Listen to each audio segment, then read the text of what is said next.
जंगल के राजा शेर को अपनी शक्ति पर बड़ा घमंड था। वह स्वयं को सबसे शक्तिमान समझता था, इसलिए जंगल के हर जानवरों पर अपनी धौंस जमाता रहता था। जंगल के जानवर भी क्या करते, अपने प्राण सबको प्रिय थे, इसलिए न चाहकर भी शेर के सामने नतमस्तक हो जाते। एक दिन दोपहर के समय शेर एक पेड़ के नीचे सो रहा था। वहीं एक मच्छर भिनभिना रहा था, जिससे शेर की नींद में खलन पड़ रहा था।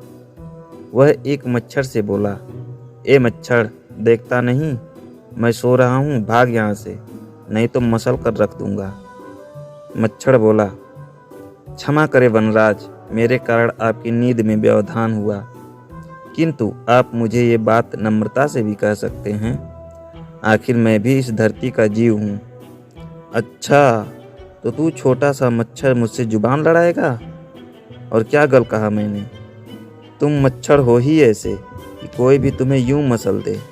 मैं तो ये बार बार कहूँगा, क्या बिगाड़ लोगे? मच्छर को शेर की बात और व्यवहार बहुत बुरा लगा।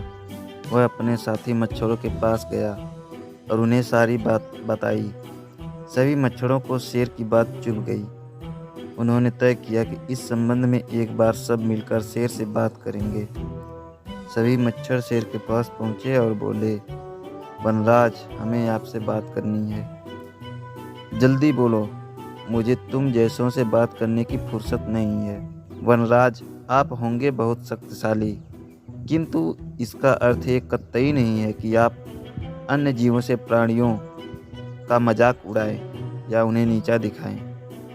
मैंने जो कहा सच कहा। मैं सबसे शक्तिशाली हूँ और मुझे कोई हरा नहीं सकता। ऐसा नहीं है, अगर आप शक्तिशाली हैं तो हमें भी इसका सामर्थ्य है कि आवश्यकता पड़ने पर हम किसी का भी सामना कर सकते हैं और उसे हरा सकते हैं। हम आपको भी हरा सकते हैं। यह सुनकर शेर हंसते हुए बोला, तुम लोग मुझे हराओगे? तुम लोगों की इतनी हिम्मत, मेरे सामने आकर ये बात कहो। मेरी शक्ति का अंदाजा नहीं है तुम्हें? अन्यथा ऐसा कभी नहीं करते। अभी भी समय है, भाग जाओ, नहीं तो कोई नहीं बचेगा। शेर के घमंड ने मच्छरों को क्रुद्ध कर दिया। उन्होंने ठान लिया कि इस शेर को मजा चखा कर ही रहेंगे। वे सारे एकजुट हुए और शेर पर टूट पड़े। वे जगह जगह उसे काटने लगे। वह दर्द से कराह उठा। इतने सारे मच्छरों का सामना करना उसके बस के बाहर हो गया। वह दर्द से चीखता हुआ वहाँ से भाग गया, लेकिन मच्छरों ने उसका पीछा नहीं छोड़ा। वह जहाँ भी जाता उसके पीछे पीछे जाते और उसे काटते। आखिरकार शेर को झुकना पड़ा। उसने हार मान ही ली। वह मच्छरों के सामने गिड़गिड़ाने लगा, मुझे बख्श दो, मुझसे गलती हो गई, जो मैं तुम्हें तुच्छ समझकर तुम्हारा मजाक उड़ाया और तुम्हें बुरा व्यवहार किया। आज तुमने मेरा घमंड तोड़ दिया। अब मैं कभी किसी को नीचा नहीं दिखाऊंगा।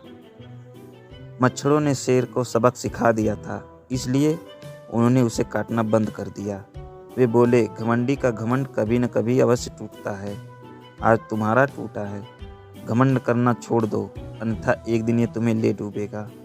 और कभी भी किसी प्राणी को नीचा मत समझो। हर किसी का अपना सामर्थ्य होता है। शेर तौबा करते हुए वहाँ से भाग गया। शिक्षा, घमंडी का सर नीचा।